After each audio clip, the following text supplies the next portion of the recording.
Are you trying to become better by doing more? More discipline, more habits, more hustle? But what if the real limiter isn't what you're doing, but the internal operating system in which you're doing it with? In today's conversation, I'm very excited to have Ryan Gottfredson on, who's the author of Becoming Better. And we're going to explore why so many capable people stall, not because of the lack of effort, but because they've stopped evolving internally. So, Ryan, welcome to the show. Why don't you give everyone a brief introduction and tell us a little bit about you? Oh yeah, thanks for having me on and creating this space to have I've been looking forward to a great conversation. So I'm a leadership professor at Cal State Fullerton. It's the second largest business school in the United States. So that allows me to dive really deep in research on leadership development. I take that research and then I write books and I help organizations develop their leaders. And just fortunate that my books came your way and we get to have this conversation. Yeah, I'm the fortunate one here, by all means, because Ryan's book, y'all know I'm a reader, the listeners of the show, but this one really is something that I've been thinking about for a long time. Right, we say we're human beings, but in reality, I find that myself and many others are just human doing. So, Ryan, tell us a little bit about the concept of being better, and then we'll dive into the little elements or each element that you have in the book. Yeah. So I think it's helpful to think that we have two different sides of ourselves. We've got, in fact, let me give you an example. Let's use the example of Tiger Woods. Tiger Woods, I think, has two sides of themselves. One side is, I'm going to call it his doing side. Tiger Woods has historically been incredibly talented at golf. He knows a lot about it and he's got a lot of skills. That's our doing side, our talent, knowledge, and skills. And we all know about our doing sides, and that's great. There's nothing wrong with our doing sides, but we do have a different side of ourselves. So when you think about Tiger Woods, while he is well known, he has been successful. If you know of him, you'd also know he has a bit of controversy surrounding him and his past. And does his controversy have anything to do with his doing side? No, I don't think so. It has everything to do with what I call his being side. Now, our being side is the quality and sophistication of our body's internal operating system, and which regulates our character, our mindsets, our psyche, our emotional regulation abilities. And what I've learned is that, and in fact, I'll throw this statistic out, Bobby. You tell me what you think about it. And this comes from Tasha Urich. She says that 95% of people think that they are self-aware. But according to her research, only 10 to 15% are actually self-aware. And I think the reason for that is because all of us know our doing side. Therefore, we think we're self-aware. But very few of us actually know the quality of our being side, and therefore not as self-aware as we could be. I don't know. How does that sit with you? Well, I know from my personal experience for a long, long time, I probably thought I was self-aware and, but I kept going after things that weren't my being, right? They weren't feeding myself. This is the self-leadership lab. So obviously everything's based on the self-leadership, because leading yourself. Well, I thought I was leading myself, right? I was thought it with external validation or everything, every single doing thing. And I think the Tiger Woods example I mean, I'm not to his skill level by any means, even in business, but at the same time, that I did think I was self-aware. And then, I would still say I'm self-aware today, but can I become more self-aware? And that's what I love about the way you laid out your book, because it gives you different ways to think about, because I know that my core being, if it's not developed, I can't show up to this podcast. I can't show up to my relationship. I can't show up to anywhere.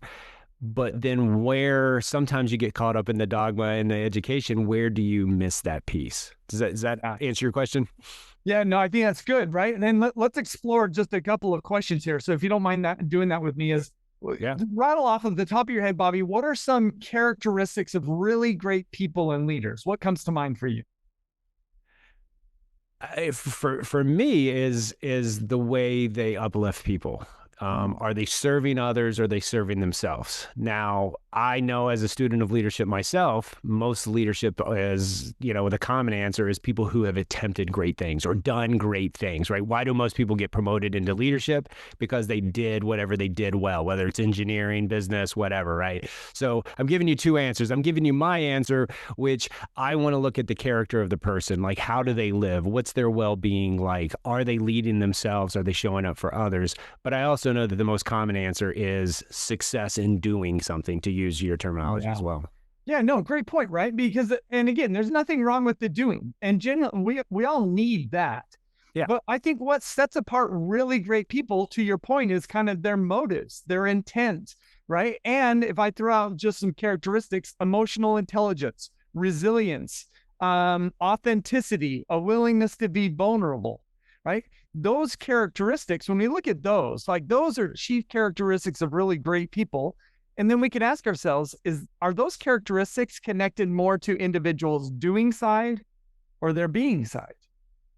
And it's all their being side. And we could even flip this. Like, what are some of the common issues that people struggle with, or what common issues that leaders struggle with, right? Maybe a low emotional intelligence. It might be micromanagement. It may be an inability to be vulnerable or to trust others. And again, the most common issues that people struggle with aren't doing side issues, they're being side issues. And so I think what this conversation does is it opens up a developmental strategy for ourselves that most people are not familiar with. Because most of the time when we want to improve ourselves, what we're familiar with is the doing side development, which has been termed horizontal development. And we want to go get a new certificate, a new degree. I've got to, like you said earlier, I've got to push harder. But what I've learned is that that can be helpful. Don't get me wrong, but it's generally only incrementally helpful. But if we can focus on our being side, that could be transformational. But the problem is most people don't know that there's a developmental strategy there, and they don't know what it takes to do it. And so we almost always revert back to, let me go get more knowledge or more skills. But what's interesting to me is I compare and contrast doing side development to being side development. They're different. Doing side development is almost like adding more. Being side development is actually more about letting go. And I find that that's kind of just really fascinating. And again, it's just something that most people aren't familiar with. Yeah, and I'm going to give you a real world example. And I don't remember if we talked about this in our pre-interview, but I was caught up in that doing side, the certifications, the degrees, the this, that, the other. And when I started my kind of path to, I started off with losing weight. And that was, something I did, but it wasn't helping my being, because I would tell myself, well, if I weigh this, I will like myself. When I realized that wasn't working, because I lost the weight, still felt terrible, I thought, well, what else do I hate? And it was reading and writing. So I know you're a doctor. So so I said, hey, I'm going to go get my doctorate. And what a better way to suffer in reading and writing, as you know, that we went through. But along that path, again, that was all the doing side. And I even took a pause. I got to a point where I said, this isn't helping. In fact, I felt I was becoming more miserable and more self-doubt, fear, depression, anxiety. So I took a pause. And you know what? It's when it clicked for me. That's what clicked during that pause was like, I don't need to be doing this to be called Dr. Shelton or to get another degree or more letters on my name or whatever. I need to do this because it will help me be. Now, I was studying leadership, so what a better way to throw into it. But even in the leadership, doctrine and papers that are out there, so little of them focus on yourself. Sure, we throw around terms like well-being and emotional intelligence and all these kind of things, but what does that normally come with? It comes with doing more, but not being more. So I know that was a little diatribe, but I want to hear your thoughts on that, because I've lived exactly what you're saying. So I was on that horizontal development path for a really long time, and so now I'm trying to go straight up on this vertical, which is part of your book. So maybe it's a good segue, my little ramble there. No, this is good. And if it's okay, I'll share even a little bit of my story and how I came to kind of learn these concepts and ideas. And in a very similar way as you, I was just in a somewhat different position. So I was a professor at Cal State Fullerton for 2 years. And I decided to take a leave of absence and do some consulting work with a company called Gallup. So they do employee engagement consulting. And in my mind, this was a career shift. Like I was stepping out of academia and I was going into the consulting world. And I got into Gallup and I was kind of pigeonholed into a position that was smaller than what I wanted to play. And so over the course of about 10 months, I was increasingly complaining to my manager. And I get on the phone with her one day, like something must have happened. And I get on the phone and I'm complaining to her and she stops me. She says, Ryan, I'm going to stop you right there. I was like, okay. And she said, this clearly isn't working out. I'm going to have to let you go. And as you can imagine, there's this waterfall of shame that now is washing over me. And I'm thinking, how am I going to tell my wife this? What type of example am I setting for my kids? And it was just kind of a deep pit of shame right there immediately, but even in the fallout. So, and what I struggled with at that time was wrestling with this idea, which was, I know I have the knowledge and skills to be successful, yet I wasn't. And so I needed to figure out why that was. And it was almost serendipity. So I come back to Cal State Fullerton. I restart up my research on leadership, and I start to dive into the role that mindsets play in leadership effectiveness. And as I start to get into the literature on mindsets, I'm learning that there's different mindsets that are out there. Some are more self-protective, while others are more value creating. And as I'm learning about these mindsets, the more I learn about them, the more I realize I have self-protective mindsets. And finally, I had this answer of why essentially did I get fired? It wasn't because I lacked anything on the doing side. It's because I lacked some things on the being side. And so that's been fueling kind of my research, my thinking, my books, is to learn more about the being side. How can we better understand what it is? How can we evaluate our altitude along our being side? And then how do we elevate along our being side? And so that's where my latest book, Becoming Better, is all about that, trying to bring everything that I've learned somewhat into a nutshell to help people, expose people. You've got a being side, you can awaken to it, and you can elevate along it. Yeah, but before we move on to start diving into the book, I do want to. I have a follow-up question about the path you just said. Wow. You were saying when you went to this new job, I think your words were, I was dissatisfied with the positions I was in, because you were on this horizontal path and you had achieved a lot academically and professionally to that point. So you kind of felt undervalued. And that's one of the dangers I see most with the doing side, is it comes with expectations. But if you came into it with like the guys you are today, and after you've written this book and all this additional research, do you think you would have been able to be better, be happier in that position? And what could you have learned maybe that you didn't, because you were in that kind of like, I'm going to say a fixed mindset, you said protective mindset, because you weren't satisfied with like the position or so. Does that make sense what I'm asking? Yeah, well, I know I would have shown up differently to my peers, colleagues, and clients.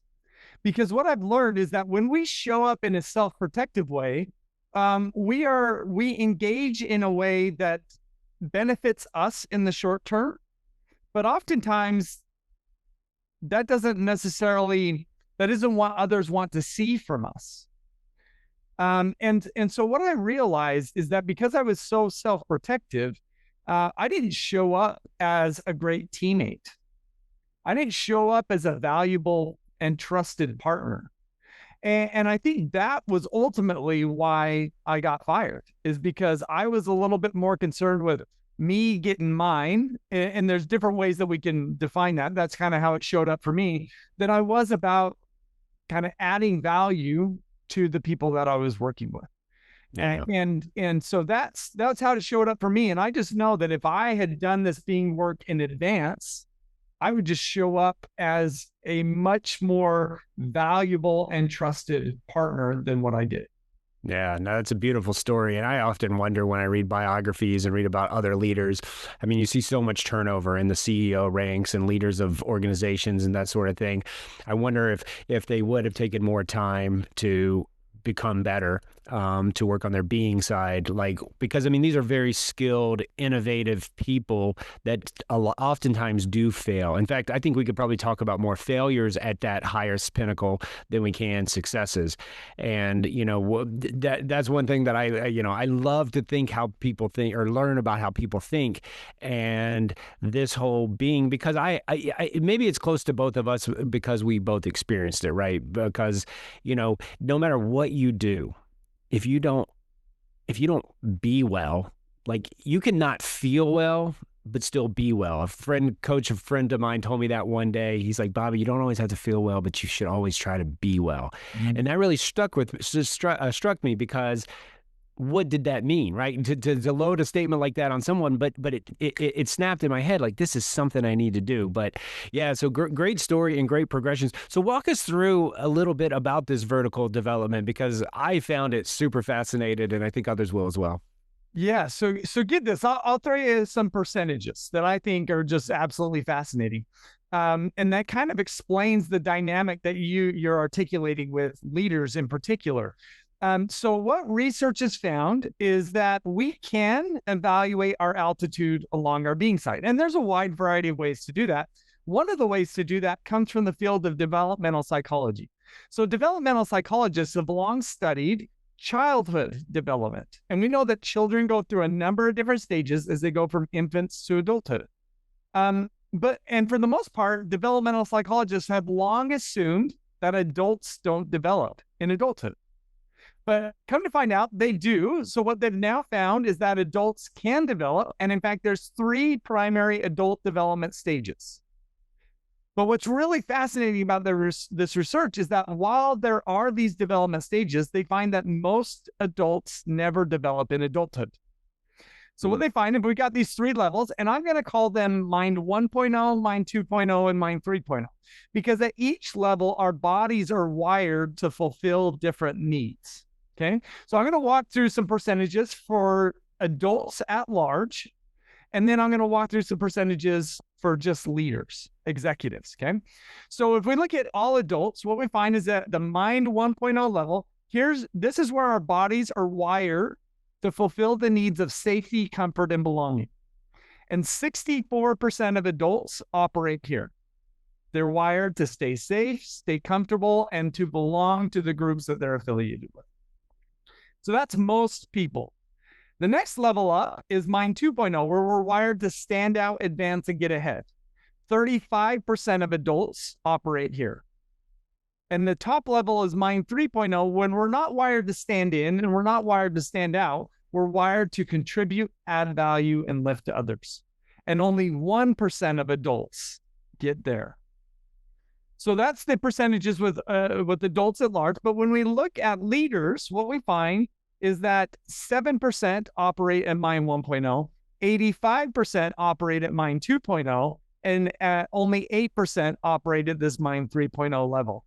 And so when you talk about the high failure rate of leaders in organizations, my take on it, or one of my takes on it, is because most of them are operating at Mind 2.0, but what their circumstance requires is Mind 3.0. Yeah. And so I just find those statistics pretty eye-opening. And then it invites me, of course, to ask, well, where am I? Where do I stack up along those three different levels? And I've kind of painted it in a cut and dry way. And there is some complexity to that, which I assume we'll step into. But I think being introduced to these three levels has really been an eye-opening experience for me in trying to figure out where I'm at. And then I see that when I work with leaders. Yeah, and it was that's what jumped out to me in the book, especially on your leader, the statistics there. What did you say? 65% of them are Mind 2.0, which is to stand out, be noticed, that kind of thing. That kind of yeah. that kind of scared me a little bit. That leadership has developed, at least in the modern day culture, to be standout, to be flashy, to be the person everyone wants to go to, but not what leadership is, and I'm sure you know, and you probably correct me as a professor of leadership, but the common definition of leadership is getting others to do what they normally wouldn't do, right? I'd like to change that myself. I think it's allowing people, giving them the resources and the freedom, the autonomy to get done with the mission, vision of whatever it is. It could be the organization, it could be personally, whatever. Same we could apply to self-leadership. But yeah, that one really jumped out to me, because I would have thought not, what did you say, 7-8% Mind 3.0 for the leaders? 8%. Yeah. So and I'm gonna just you threw out a definition of leadership, which is a good definition. One definition that I like, it's the use of power and influence to direct others towards goal achievement. And what we've learned is that leaders who operate at these different levels, they leverage their influence differently. So the Mind 1.0 leaders, they're all about kind of being like, I want to be nice guy. I want to be seen as the nice guy. And if I can be seen as the nice guy or lady or gal, then other people will, kind of do what I say. At the second level, the Mind 2.0, leaders here tend to lead with control, right? They've got their own independent thoughts. They've got some really good ideas. They want to run with them. So let me tell others what to do. And it's the Mind 3.0 leaders, which is kind of what you're talking about. These are people who don't want to influence through control. How they influence is actually through context. A term that I like to use is that these Mind 3.0 leaders are gardener-minded leaders. So gardeners know they cannot force a seed to sprout, a plant to grow, or a tree to bear fruit. But they know they could create the right conditions. If they can create the right conditions, then the seed will sprout, the plant will grow, and the tree will bear fruit. And the better the conditions, the greater the growth and the greater the yield. And so what we find is that these Mind 2.0 leaders are oftentimes very short-term, outcome-focused. These Mind 3.0 leaders are long-term, purpose-focused. And they're much more about, let's create the right environment for our people to grow and thrive. And then, of course, magic happens. Like, look at leaders like Satya Nadella at Microsoft, or Alan Mulally when he was at Ford. Like, these are a couple of, in my mind, maybe the top of the chart for Mind 3.0 leaders. And they've had the impact that they've had because they take on a more sophisticated level of leadership and influence in a much more healthy way than what's typical. But to your point, what gets rewarded is the rewards and the outcomes. Right? Hitting our outcomes. And that incentivizes this Mind 2.0 leadership. Yeah. Well, there's the age-old argument in leadership is, are you born with it or can you learn it? And I think from reading your book, I know we can learn it, right? We can develop, we can get into that human development cycle as adults. So give us a couple tips to how someone could go from a 2.0 to a 3.0, or a 1 to a 2, or whatever, if someone's willing to do that, and under the context of being better. Yeah. So I think about elevating our being. There's kind of 3 different levels of depths that we can think about. But here's what I've learned about this. So let me set the stage for these 3 levels. Is if we're going to do being side development work, vertical development, it at its core has got to be connected to upgrading our body's internal operating system, literally our body's nervous system. And so any vertical development technique has got to be connected there. So with that being said, I'll walk you through what I'm going to call surface level strategies, deeper level strategies, and deepest level strategies. Okay. Surface level strategies are things like meditation, journaling, gratitude, cold plunging, for example. These are all things that research has found that when we engage in them and repeatedly over time, it helps us develop a greater capacity to regulate ourselves. Okay. So that's starter level. I think anybody can do those. Now, it is about habit building at that level. So those are starter level strategies. The next layer down is I'm going to call deeper level strategies. This is when we start to awaken to the programming involved in our internal operating system. We uncover any programming that isn't serving us well, and then we do the work to upgrade that programming. So, for example, Bobby, how would you say most people respond to constructive criticism? They get what? Angry or defensive. Defensive, right? Yeah, yeah. Right. So that is part of our programming, right? Because that's a knee-jerk automatic reaction for most people. Now we got to ask ourselves, is that optimal programming? I don't think so, right? It is a knee-jerk reaction that helps us feel safe in the moment, but actually prevents us from learning and growing. Right. So that's just an example of a piece of programming that is connected to our being side that many people struggle with. And so when I work with leaders and people on vertical development, this is the level that I play at this deeper level.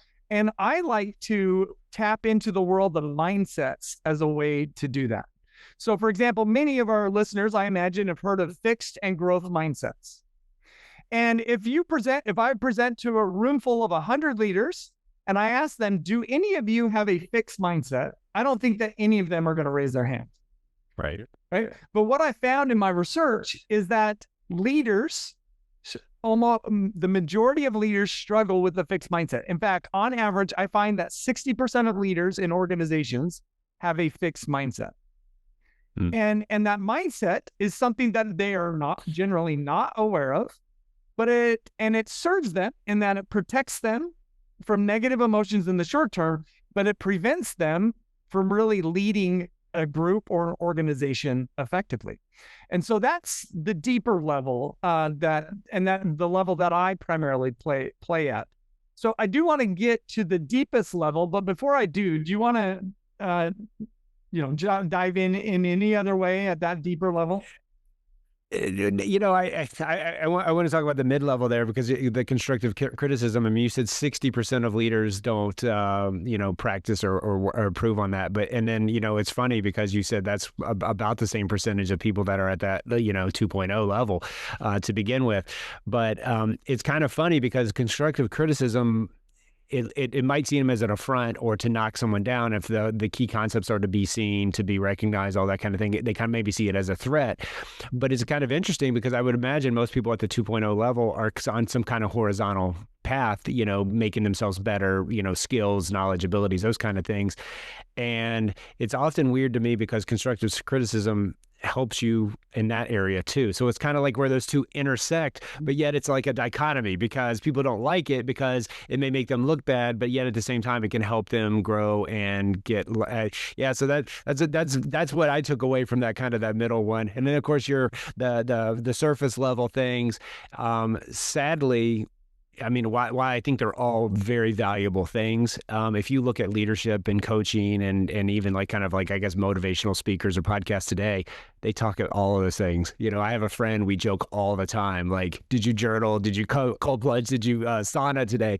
Kind of thing. And I'm not downplaying all of those because I think they're really good because getting your nervous system in check, it definitely leads to emotional intelligence, definitely makes you a better, calm, more reserved person. You also hear people say that the hardest thing you do today will be the hardest thing you do today, right? So I like that whole idea of getting up early and doing something hard, not getting it out of the way because again, it sets your mindset up. But no, I really found I thought that middle ground, that constructive criticism, because let's be honest. I mean, I'll be honest right now. I'll be vulnerable. Sometimes I don't like it. I'm growing toward it, especially when you become a being. So this whole podcast, this whole idea of getting self-leadership out is to help people make better decisions, find work that matters to them, because I think that's very important to being who you are. I think as a culture, we've lost our being in general and we've outsourced it. And we're that's where the self-doubt, anger, anxiety, depression all comes from. But because that is my purpose, I love constructive criticism. And trust me, you do a podcast, you write a book, it comes your way. Sometimes it's unsolicited, but I tell you what, I love it because it's helping me become better, both on the horizontal path and the vertical path. But I'll be honest with you, this might be one of the first times in my life I can actually see this criticism in that way. So I don't know if it's the work that I've done over the last 5 years to become a better person. If so, I'm glad it's working. But yeah, I mean, in my professional life back in the day, if someone was constructive criticism to me, would wreck me. And it was like they were questioning who I am. And no, they're trying to help you improve your work in most cases. But anyways, I ramble again. No, you're great. So let me point out something that I love about what you said. So, and this is also some of the work that I do here at this deeper level, is one of the things that I found that sets apart Mind 3.0 leaders from Mind 2.0 leaders is what is their focus on. And what I found is that Mind 3.0 leaders, their focus is on a purpose, on something greater than themselves, on creating value for others. Mind 2.0 leaders, their focus, while they may say that their focus is elsewhere, but how they're wired is their focus is on an outcome, on a result, hitting a milestone.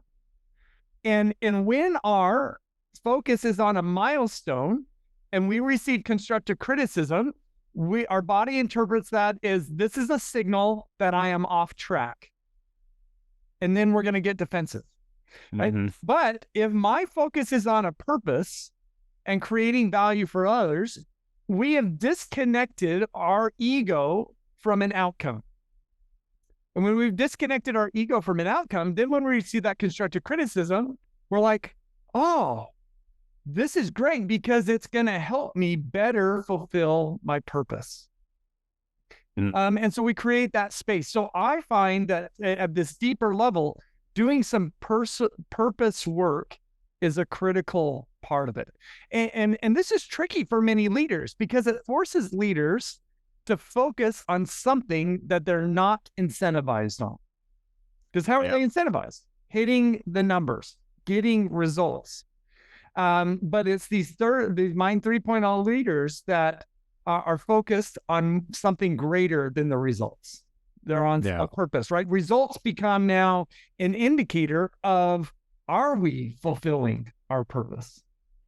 Yeah. Yeah. I'd like to add one thing to that because so many coaches and growth development people today always talk about goals, right? And you use the word milestones, which normally that's a business term or a project term or something like that. But, it's when we establish these goals, and I've often said, sometimes you don't need goals because, and what I mean, and you explained it very well there, like if it's going to throw you off track, because if a constructive criticism or some kind of negativity comes in your life and you think it messes up the milestone, but like you said, most time milestones aren't generic, be a better person, right? They are, I'm going to run a 5K in X amount of minutes or whatever like that, right?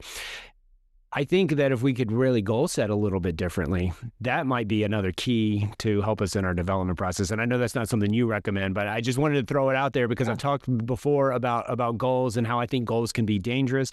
And I think you just proved why I thought that. So thank you for that. You helped show clarity in my own thinking on that. But yeah, I do think that if you have a purpose versus an outcome, then the criticism and the development that you get along the way becomes a lot easier because it promotes your purpose and it has nothing to do with you as a person or your achievements or lack of achievements. It's about getting the message out. So thank you for that. No, for sure. No, all good stuff there. And we could come back and dive into any of this, but I don't want to leave our listeners hanging. So let me please go into the deepest level ideas and concepts. So we talked about surface level, deeper level. At the deepest level, we generally need some sort of professional support, and that usually comes in the form of some form of therapy. So that could be psychological therapy, trauma therapy, neurofeedback therapy, even psychedelic assisted therapy. These approaches, and of course, there's different ways to go about doing each of them, but these approaches aren't the place for people to start. But what I've learned is that this is oftentimes the place where we need to get to, at least at some point in our journey. So one of the things that I'm doing a lot of research on now, and I'm finding more and more in the consulting that I do, is that the more trauma that one has experienced in their life, the more their body becomes wired for self-protection. And ultimately, and for most of us, we have experienced trauma that has affected us to the degree that we really need the support of somebody else to help us work through that. I know that's been the case for me, but I also know the research is that at least 70% of adults have experienced trauma to the degree that it has negatively impacted their body's nervous system. Mm. And so that's most people. And I see this all the times with the leaders that I work with. If I have yet to meet a leader who is struggling as a leader, that hasn't, that their struggles aren't connected to some roots in past trauma. Right. I'll tell you, one CEO that I worked with was an intense micromanager. Well, so we dug into this. Let's figure out why does this compelling need to micromanage come from? And what he said to me was, well, when I was little, my parents got divorced. My dad wasn't around. And the only way that I could get my mom's attention is when I won awards. Then she would shower me with gifts. And so he's like, now as an adult, I need to win the next award because that's the only way that I feel of value. And if I'm not micromanaging, I don't feel like we're on track to hit that next goal, milestone, award, whatever it might be. And so that's programming. And here's one of the ways I think about it. The programming that we needed to have to survive our childhood is not the same programming that we need to thrive as adults, as parents, as spouses, as leaders, as fill in the blank. And so I don't think everybody needs to get down to that deepest level, but I think more need to get there than what end up getting there. And so that kind of opens, hopefully kind of at least closes. I'm happy to dive into more of this, but kind of closes those three different levels. No. I think that was a great dive. And, if people want to dive in deeper, obviously buy the book, read the book. But you can also, I think now's a good time to talk about, you've got an assessment of this too. And when you take this assessment, because I did it, it gives you a much deeper dive into these different levels and then ways to get on there. So why don't you just tell people how they can do that at this time? And then, because I know we still got to get to the whole mindset part of the book as well. And I want to make sure we have plenty of time for that too, just to not leave people hanging. No, you're great. Yeah. So I've got some free assessments on my website. They're designed to help you awaken to your being side altitude. So one of those assessments we kind of referenced earlier is my vertical development assessment. It kind of gives you a sense of where do you tend to operate at a mind 1.0, 2.0, and mind 3.0. And then the second assessment, which we'll talk a little bit about, is more connected to mindsets, helping people awaken to the quality of their mindsets across 4 different sets of mindsets that range along this continuum that we've kind of talked about between being wired for self-protection versus being wired for value creation. And what I found is that assessment allows us to get a more nuanced view of our being side altitude, because it's possible for us to be really high on one of the mindset sets and really low on the other. And when we could kind of identify that and get clarity about that, it sets a clear path for us on how we need to elevate along our being side. Yeah. So I do encourage everyone, and we'll put, of course, the link in the show notes for you to go take these things, because, I took them both, and it showed me a lot, because, my desire, my heart's desire, my vertical, I probably, like a lot of people, I thought I'd be a 3.0, right? And I wasn't. And so it's like, what do I need to do to identify that? And some of the things you even mentioned about how to do that deep work kind of resonated with me today, and definitely certainly going to explore those, because again, I want to be a value creator. I want to uplift others. But if something I'm doing in my leadership, and that's the beauty of a leadership, right, is being able to see your flaws and then go out there and correct them, because like you said, it's not too late to develop. Even at 47, I can still develop a little more. I don't know about height. I'm 6'5" now, so I don't know if I can get any higher in height, but I can mentally and being wise improve myself each and every day. So great. Anything else you want to wrap up, or do you want to get into the mindsets? Because I do want to cover that for people, because that was fascinating as well to me. I'll give you an option. We could dive into kind of explaining the 4 sets of mindsets, or if you're feeling a little vulnerable, I could take you on a little exercise to uncover a block and a mindset that may be holding you back. I like it. And then, if we could always do another show later about the mindsets, where they can read the book themselves, because let's be vulnerable, because I think people learn from, and I'm willing to put myself out there, because my listeners know the journey I'm on, and if they can learn from me, let's do it.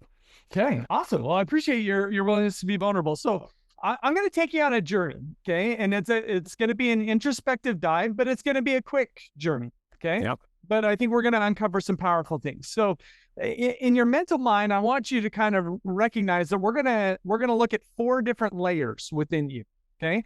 Think about this as like an iceberg, and the tip of the iceberg is your kind of success or effectiveness. It's our outward manifestation of who we are.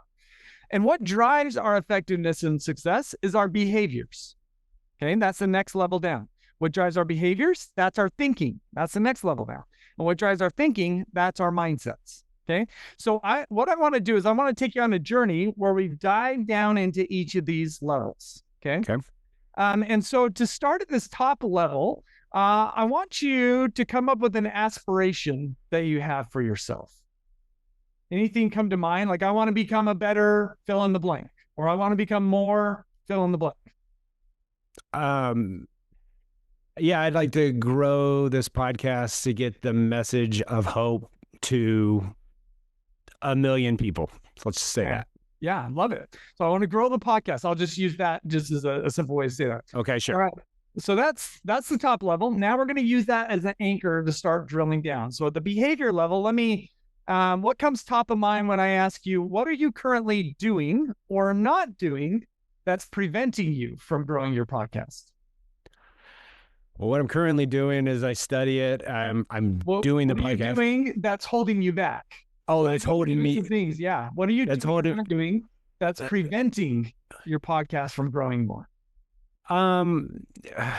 Probably still some limiting beliefs, to be on this mic week after week. I'll say things like nobody will want to listen to this or those kind of things. So I'm not really like reinforcing myself. I'm not in other areas of my life. I have the confidence because I have the knowledge, skills, and abilities. So I would say that I don't know if that's answering the question. I might be getting too much into thinking. No, you're good. So yeah, tell me more. What do you mean by you're not reinforcing yourself? So that sounds like something you're not doing that you should be doing, but tell me more about that. Yeah, I mean, it's sometimes I feel the imposter syndrome, or nobody wants to hear, who am I to say? Because, I went through this path of so much, despair, depression. It's like, do I really have a message? Who wants to hear from me? I'm not, I'm just an ordinary guy. But yet, I know deep down inside that like that's what people need to hear. They need to hear it from ordinary people about growth and that it is possible. Because so many people would, if their golf game, let's go back to that analogy, if they try to play golf like Tiger Woods and they're shooting 120 every time they hit the course, they don't think it's possible. So like it's very easy to compare to like a Sean Ryan or a Joe Rogan or some of these monsters in the podcasting industry, and then seeing where I am, 6-7 months into it, right?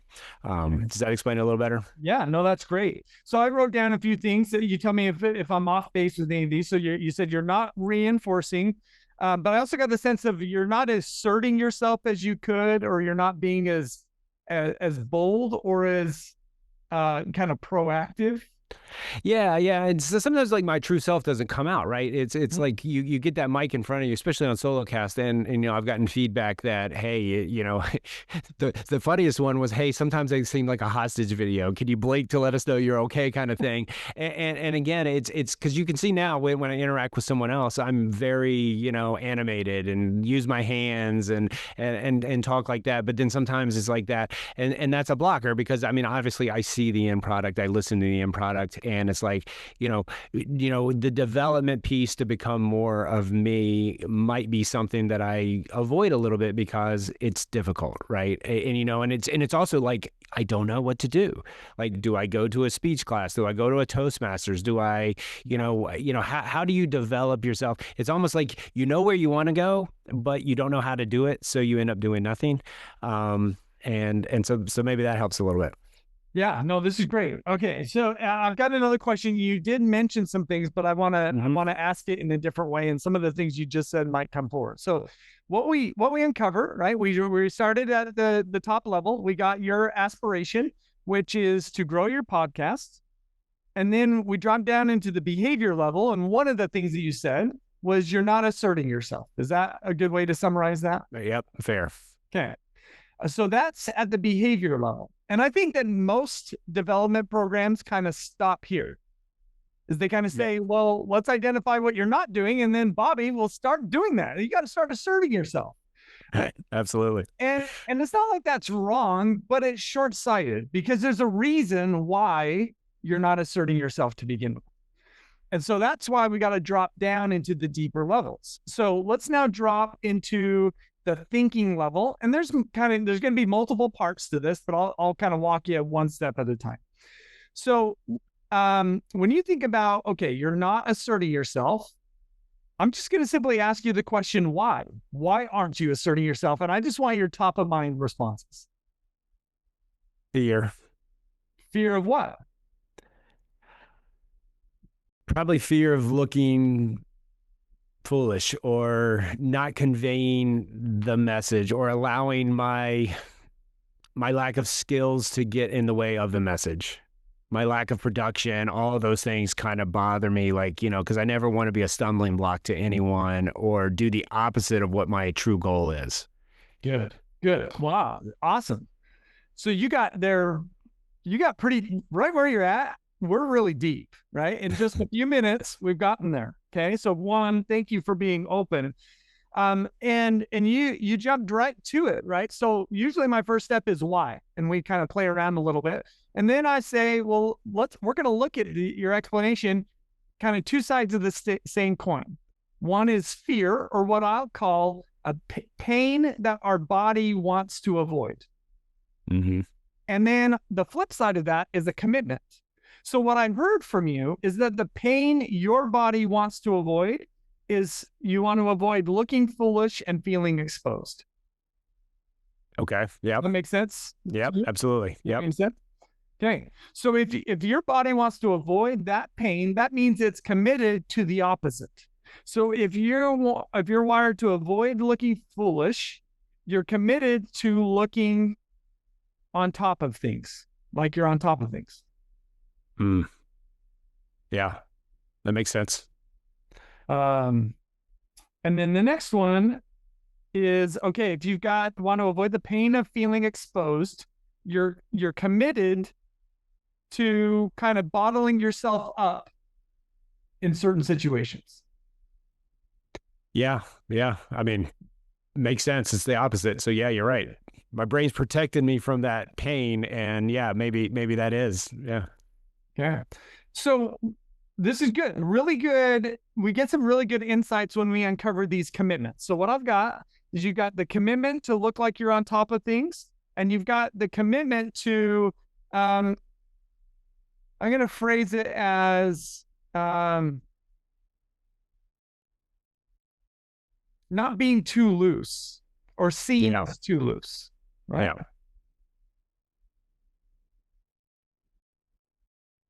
Kind of this commitment to always be seen as respectable and in line, if that makes sense. Does that? Yeah. All right. So these commitments, like you want to look like you're on top of things and that you're respectable. Is there anything wrong with those commitments? No, I don't think so. Because inherently, there's nothing wrong with those commitments, right? Which is really good to recognize, right? And your body recognizes this. These are commitments that, in a way, are protecting you. But what we should also recognize is that because you have these commitments to look like you're on top of things and to be respectable, you are not asserting yourself, and that's holding you back from your aspiration. So an analogy that you've got going on, and we've all got this going on within us, is you've got one foot on the gas in your car, which is to grow your podcast. You also have your other foot on the brake in the form of these commitments to look like you're on top of things and to be respectable. Yep. And what I've learned is when I've been in your shoes is I've tended to kind of think that the reason why I'm not making progress towards my aspiration, the reason why I'm not growing my podcast, is because I'm not pushing hard enough on my aspiration to grow it. So it's like, oh, I need to push harder, right? Yeah. That's what we typically think. But the reality is look, Bobby, you are pushing hard enough on your aspiration to grow your podcast. Yep. But if you want to make movement on that, what you've got to do is you've actually got to loosen your grip on what's on the brake in the form of looking like you're on top of things and being respectable. Yep. Yeah, no, it's so funny. That's what I was thinking when you were going through this. Is like, you sometimes mask the things because, like, the production and learning how to podcast and how to put notes and stuff together. That's really the easiest side of it, right? It's the whole personality side, the vulnerability, if you will. I know I'm being vulnerable right now, but that's the hard part, right? And it's like, yeah, you've got yourself because of all that horizontal development I've got. You don't want to be there, and then like your peers be like, oh, well, how does this guy have this or this, that, and the other? So I get it. It's that fear. You're right. I am putting my foot on the wrong gas pedal. Yeah. So good. The fact that you made that connection is huge. And what I'm going to do is I'm going to phrase everything that we've uncovered in an assumption that your body makes. Okay. And I'm saying your body because I'm really talking about your nervous system. This is how your body is currently wired. Is that the assumption your body carries is if I assert myself, then I will look foolish and feel exposed. Yeah, from a risk perspective, yeah, that's how I would write it too. Yeah, so yeah, that's yeah. And so let's push on this a little bit, right? Does that feel accurate to your body? Does that feel kind of valid to you? Yes. Yes. I've had similar thoughts like that in the past, so yeah, it's definitely real. So it should feel real. But then here's another question. Is it 100% true? No. Ah, good. So one of the things that you're going to have to do if you want to take the next step forward in terms of your vertical development, one of the things that you need to do, I'll give you another one here in just a minute. You need to actually try out practicing being assertive. Now, I don't want you to do that if you go to like a White House Correspondents' Dinner. I don't want you to do it there. But figure out some places that feel relatively safe for you to try out being assertive and what you're looking for. You're doing experiments. You're looking to see, do people see me as though I'm not on top of things and that I'm not respectable? You got to figure that out. You got to test that out because your body believes that, but we're not. We both kind of said it's not 100% true. Right. And right. so you got to help your body's nervous system step into this and kind of figure out, is it safe for me to take another step towards being more assertive? So you're not getting, let's just say your assertive level is at a 5 right now. I don't want you to go from a 5 to a 10 tomorrow. I want you to go to a 5, from a 5 to like a 5.25 this next week. Yep. And let's see what happens with this experiment and push just a little bit at a time. So it's not one big grand thing and you do it at the pace that feels right for you. No, I like that because then it shatters those limiting beliefs and it opens up. And you're right. I mean, with it being 100%, I'm sure most people who are listening right now are like, "What? This guy's not assertive?" It's like, what is he like when he is assertive? But no. I mean, again, it's definitely everything you say is true. And I've never thought of it that way because I've always tried to overcompensate with what I call the easy hard. But the hard work is becoming assertive and putting it out there and believing, because again, I'm sure you know this from the science, anything you tell yourself, your brain begins to believe to be true, and then it'll protect you from anything that varies from that. Right. And that's kind of and I know all this, it's funny. Yeah, Bobby, you've got a PhD. Come on. Oh, your shit. Yeah. Well, I mean, and that's a big thing. I mean, I kept thinking through this whole thing, this exercise. that horizontal development that I was on for so long is a really big blocker, right? Because what is horizontal development? About gaining the next thing, looking good, being the subject matter expert. I don't know about you, but reaching this highest level of education, all it taught me was how little I know about anything. And I tell you what, that sounds kind of glib, I guess, or whatever, but I tell you what, that is freeing. Because to know that you don't know and that you can learn and Oh, that you for can sure. change and that I know that's what being better is all about, right? That's the beautiful thing. We can always learn because I mean, hey, this will probably be the 40th, 41st something podcast. People are saying, well, he knows what he's doing. Well, does anyone? It's so that was very valuable. So I really appreciate you walking through that. Good. And so we're not done yet. Oh, okay. More on the hot seat. All right. All right. So we've got what we just did. We start at the top at that surface level, the aspiration that you have. We dug into the behaviors that are getting in your way. And now what we just uncovered at that thinking level is the programming of your body. Now, let's now dive down into the mindset level and let's see if any mindsets are driving this mental belief. Okay. All right. This mental block. And if we had more time and I would show you slides and stuff like that. So I'll just kind of cut to the chase. So I've got 4 different sets of mindsets that I typically focus on. And on the self-protective side, the mindsets are fixed, closed, prevention, and inward.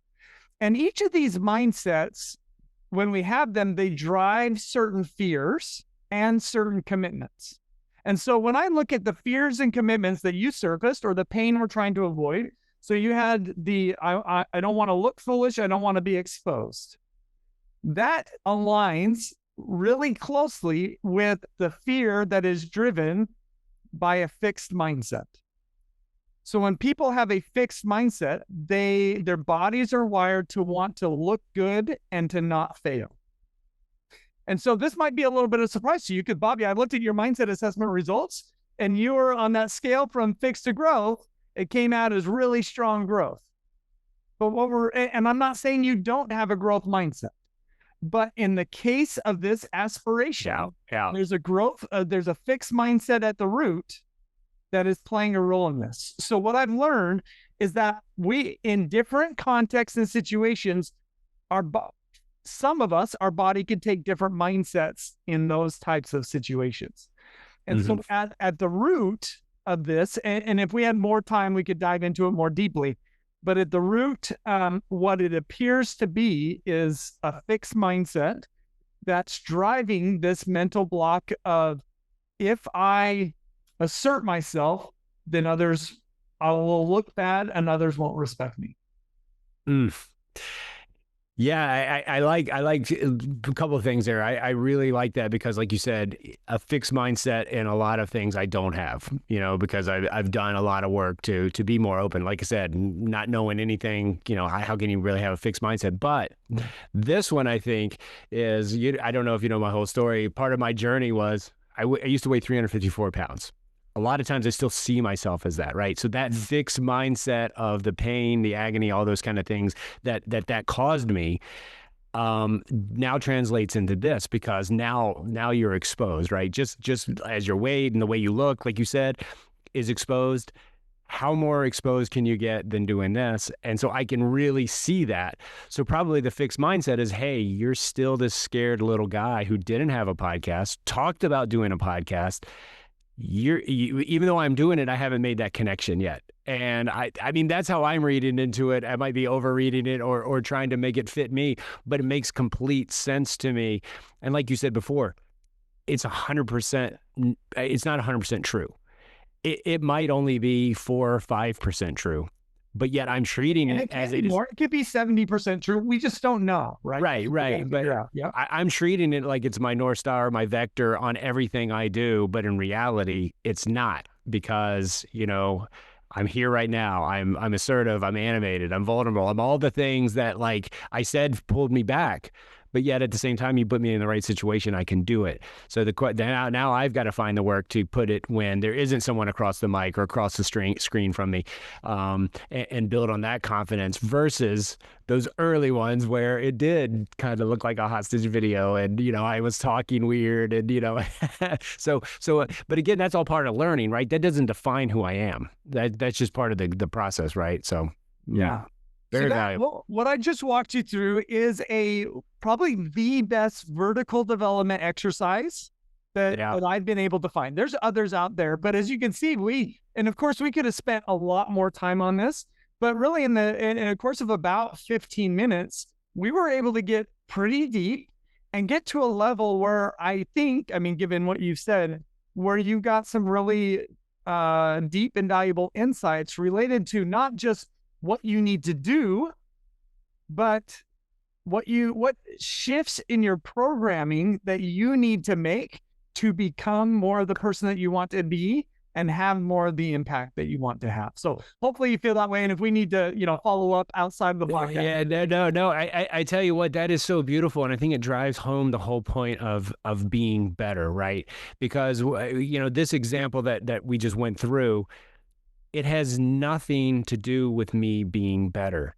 It's not about your knowledge. It's not about your skills, right? Right. It's the way I'm doing it that's holding me back from bringing that message to fruition, or even if it's not holding the message back, and I'm internalizing it. So therefore it might be more reserved or whatever. It makes a lot of sense because, and this goes back to, doing better isn't always bad. Yeah. But when doing better becomes the obstacle to being better, which we just saw in real time here for everyone to listen to if they want to, that's where the problem is. And that's, that's the point I've been trying. This is the whole point of this whole podcast is if you're doing something without being somebody and you've lost your being, you're really struggling, and again, I'm on a path. You're not going to, like you said, don't change overnight, but that's the beauty of it. And I hope that everyone's, who listens to this can see that they have a path too, right? You might be at 1.0 and you want to get to 3.0, but there's resources out there and there's ways to do it. And I love how you identify. I love how you bring the two together. And that's fantastic. So thanks. I'm rambling again. So no, well, let me give you some kudos, right? So clearly in your life's journey, you have elevated, you have vertically developed, right? The fact that you've lost so much weight, it would be evidence of that. You've changed your relationship with yourself and with food, right? And with exercise and a variety of other things that are now at a higher, more sophisticated level than what they were before, right? So I want to just recognize, one, it's very clear you've done a lot of work on yourself. So when we talk about, right, this podcast is self-leadership. You have elevated in your ability to lead yourself. Now, I appreciate your willingness to be vulnerable, right? And what we just exposed here was a place where it's your next step in your self-leadership, right? And we're never going to be done vertically developing. There's always a next step. And so it's not to say that you're in a bad place with your podcast and what you're doing. It's just that we've surfaced, I can improve. And to improve, I've got to upgrade my internal operating system. I've got to override my past programming and develop more sophisticated programming. And so I think that when I think about the label of your podcast, self-leadership, and the fact that we just went through this exercise, I hope it gives the listeners a sense of almost a taste of, this is what true self-leadership is all about. When we own our past programming and upgrade it, that's self-leadership. Otherwise, our past programming continues to drive almost everything that we do. No, and that's the great, and this is exactly the type of impact I wanted for this whole podcast. I mean, to take something and show what happens. So we try it out. It may work, it's a lab environment for the scientists out there. Not every experiment works. How many attempts were there to make the light bulb kind of thing? the key is like you just keep digging, digging, digging, and you use tools like Ryan's put out there. You read books and you really figure out how to lead yourself better because we're all different. We're all N of ones, right? My experiences and your experience are vastly different. Even though we have similarities in our story, the way we think, the way we apply them, our skills, knowledge, and abilities impact all that as well. And that's the beauty. That's what I love so much about self-leadership. And I think it's the most neglected thing in leadership and a lot of things that are out there today is we don't focus on the self, not to be selfish, not to hurt others or do anything. But if I'm not the best version of myself today, I can't be the best version to you. I couldn't have learned from this 5 years ago. We wouldn't have even had this conversation. But if we had, like we were on an airplane or something, it would have wrecked me, right? Because then I would have only said, "Oh man, you're doing everything wrong." Well, no, I'm doing maybe one thing wrong, or maybe I'm not doing it wrong. Maybe I'm just thinking I'm doing it wrong. And again, that's now the work I'm going to do to figure that out. And hopefully it makes me a better person, makes me a better podcaster, makes me a better being. And that's the beauty of your book. And I tell you, I'm singing your praises, but it is one of the best books I've ever read on this topic. And you cover and we only scratched the surface today. And I know it's time's getting late. I don't want to keep you or others, but really, I implore everyone to go get this book. It'll open your mind. And then you have a path to get to Ryan and dig deeper and just keep digging deeper. Anyways, again, another ramble. But Ryan, why don't you put a bow on this? I'll give you the last word. Make sure you tell everyone where they can get it so they can hear it from you, so they don't just believe whatever I put in the show notes. No, you're great. No, it's been an honor to do this. It really is. If anybody wants to learn more about it, grab my books, go to my website, ryangottfredson.com. That's where the assessments are, a bunch of other information, and then would love to connect with anybody on LinkedIn.